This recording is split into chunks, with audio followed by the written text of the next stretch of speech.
முதலாவது சஹாபாக்களை பற்றிய தகவல்களை நம்ம கட்டாயம் என்ன செய்யணும், தெரிந்திருக்க வேண்டும். ஒரு சஹாபி என்றால் யார்? அதுல பிரதானம் என்னன்னு சொன்னால், ஒரு சஹாபி என்றால் யார்? ஒரு சஹாபி என்று சொன்னால் அவர் ரசூலுல்லாஹி ஸல்லல்லாஹு அலைஹி வஸல்லம் அவர்களை கண்டிருக்க வேண்டுமா இல்லையா? அப்துல்லா இப்னு உம்மி மக்தூம் அவர்கள் சஹாபியா இல்லையா? அவர் கண்டாரா?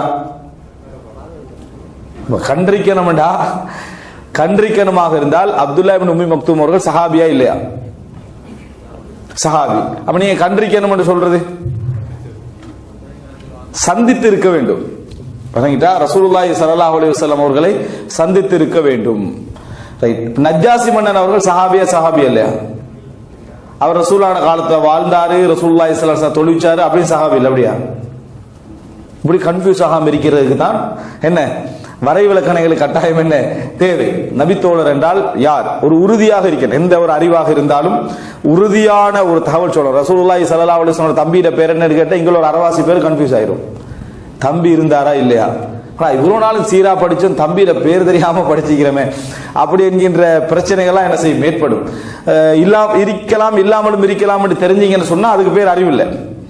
மிக முக்கியம், ரசூலுல்லாஹி ஸல்லல்லாஹு அலைஹி வஸல்லம் அவர்களுக்கு தம்பி என்ற ஒருவர் இல்லை, அப்படி யாரும் இருக்கவில்லை அப்படின்னு உறுதியாக இருந்தால்தான் அறிவு. இல்லாட்டி எவ்வளவு சீராவும் கரைச்சி குடிச்சிட்டாலும் சரி, தம்பி இல்லாட்டி கேட்டல கன்ஃபியூஸ் ஆகினோம்னா அர்த்தம் நம்ம சீரா ஒழுங்கா என்ன செய்யல, படிக்கலைன்னு தான் அர்த்தம்.